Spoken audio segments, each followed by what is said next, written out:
Very good morning students. आज से हम जुपिटर मैथ्स एकेडमी में class 10 state board Maharashtra state board की पूरी सीरीज कवर करने वाले हैं और वो भी इजी मेथड में। तो चलो आपका स्वागत है और आज का पहला चैप्टर शुरू करने वाले हैं लीनियर इक्वेशन। आज के वीडियो में बस आपको लीनियर इक्वेशन का इंट्रोडक्शन मिलेगा कि लीनियर इक्वेशन होता क्या है, लीनियर इक्वेशन के पहले हमें क्या समझना जरूरी है, ये सब बातें जानेंगे। बस आपको ये वीडियो स्किप नहीं करना है, पूरा वीडियो देखना है ताकि आपको मैथ्स में अच्छा स्कोर कर सके। चलो तो बढ़ते हैं नेक्स्ट। अभी सबसे पहले हमें जब भी हम लीनियर इक्वेशन पढ़ते हैं तो सबसे पहले हमें टर्म समझना जरूरी है। इक्वेशन, लीनियर इक्वेशन में सबसे पहले इक्वेशन मतलब क्या होता है वो समझना जरूरी है। और इक्वेशन के लिए टर्म क्या होते हैं, वेरिएबल्स क्या होते हैं, एक्सप्रेशन क्या होते हैं और इक्वेशन क्या होते हैं, इन दोनों में मैं डिफरेंस बताऊंगा।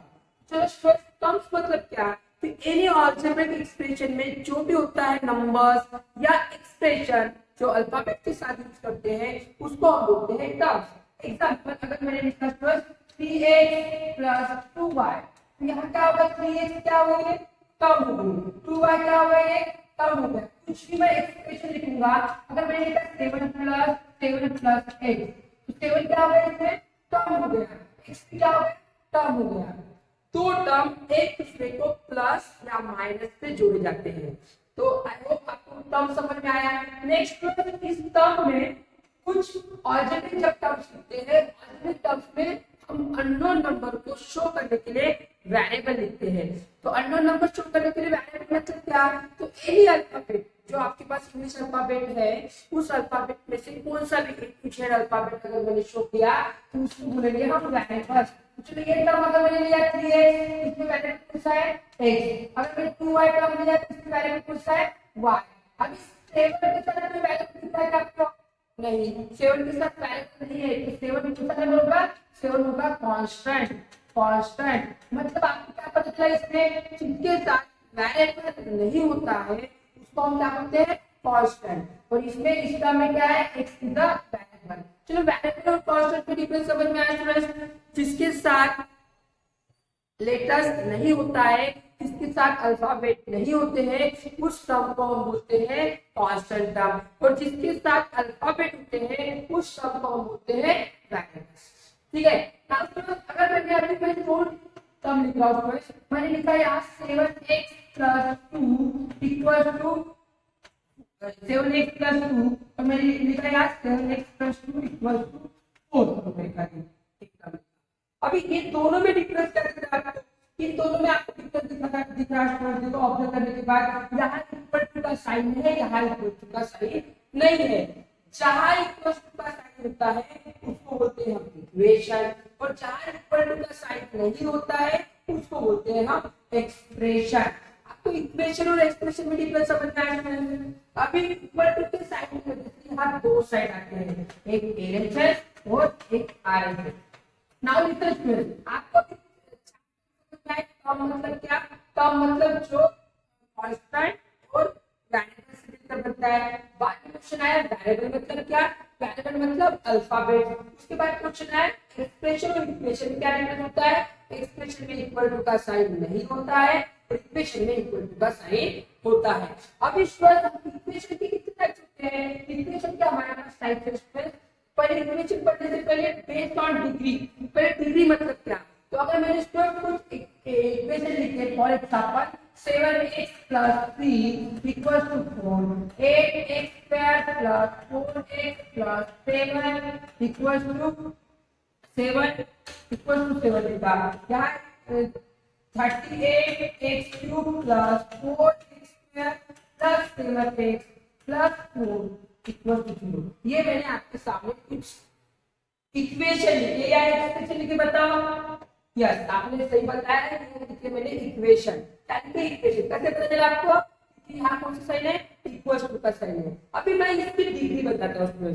डिग्री मतलब क्या, तो उस इक्वेशन का वेरिएबल का हाईएस्ट पावर, जो वेरिएबल मतलब आपको पहले बताया, वेरिएबल मतलब लेटर्स, और उस लेटर्स के ऊपर का जो नंबर होता है, उस लेटर्स के ऊपर का नंबर होता है उसको पावर बोलते हैं। जैसे इसके ऊपर कुछ भी नहीं है, इसका ऊपर क्या होगा, 1 होगा। इसमें वेरिएबल x है, इसके इसके ऊपर हाईएस्ट पावर कौन सा है 2, इसके ऊपर 1 है। चलो इसके ऊपर x के ऊपर हाईएस्ट पावर कौन सा है 3, यहाँ 2 है यहाँ 1 है। तो अभी हाईएस्ट पावर कौन सा है इसमें हाईएस्ट पावर कौन सा है 1 है। हाईएस्ट पावर को हम क्या बोलते हैं डिग्री बोलते हैं।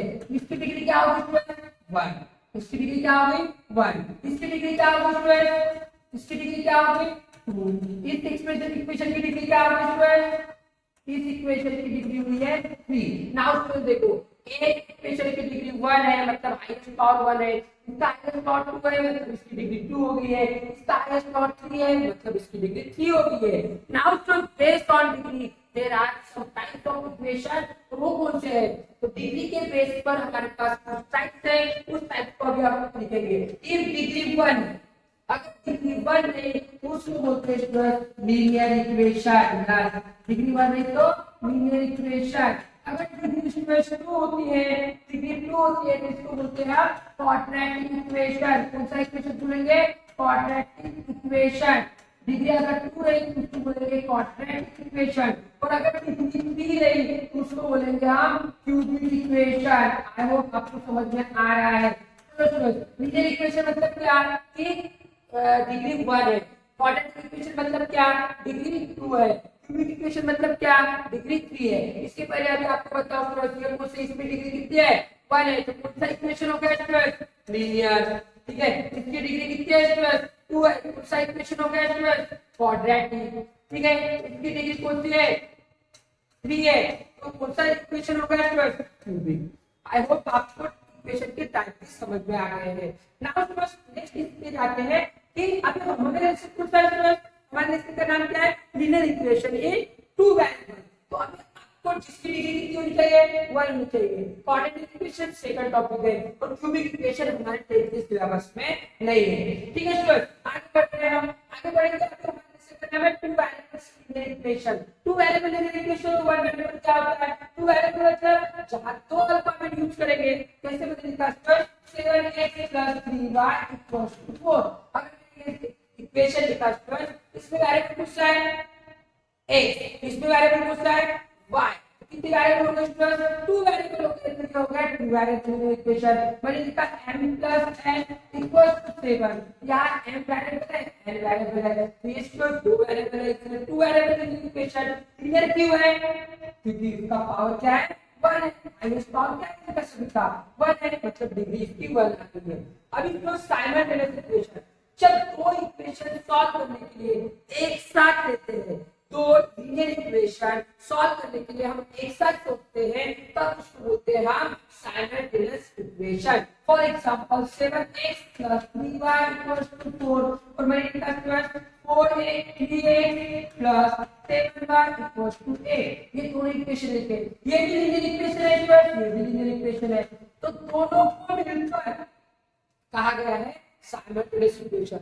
जब दो लीनियर इक्वेशन एक साथ लिखते हैं तब हम उसको बोलते हैं साइमल्टेनियस इक्वेशन। आई होप आपको ये समझ में आया है। नाउ ये साइमल्टेनियस इक्वेशन सॉल्व करना मतलब x और y की वैल्यू फाइंड करना, और x और y की वैल्यू फाइंड करने के लिए हमें कौन सी मेथड्स होती है, तो वो मेथड्स है हमारे पास। पहली मेथड वेरी इंपॉर्टेंट जो क्लास 9 में आप पढ़ चुके थे वो है एलिमिनेशन मेथड। दूसरी मेथड है स्टूडेंट सब्स्टिट्यूशन मेथड, तीसरी है डिटरमिनेंट जिसको हम क्रैमर्स रूल भी बोलते हैं, क्रैमर्स रूल भी बोलते हैं, ठीक है। और फोर्थ मेथड है ग्राफिकल मेथड, और पांचवी मेथड है convert to linear equation and solve. पहले लीनियर इक्वेशन में कन्वर्ट करेंगे और उसको सॉल्व करेंगे। 1 बाय 1 सभी मेथड्स आपके सामने होगी, बस आपको इस चैनल पे बने रहना है और हमें लाइक और सब्सक्राइब करना है ताकि आपके पास ये वीडियो जल्दी से जल्दी पहुंचे। Thank you and have a nice day.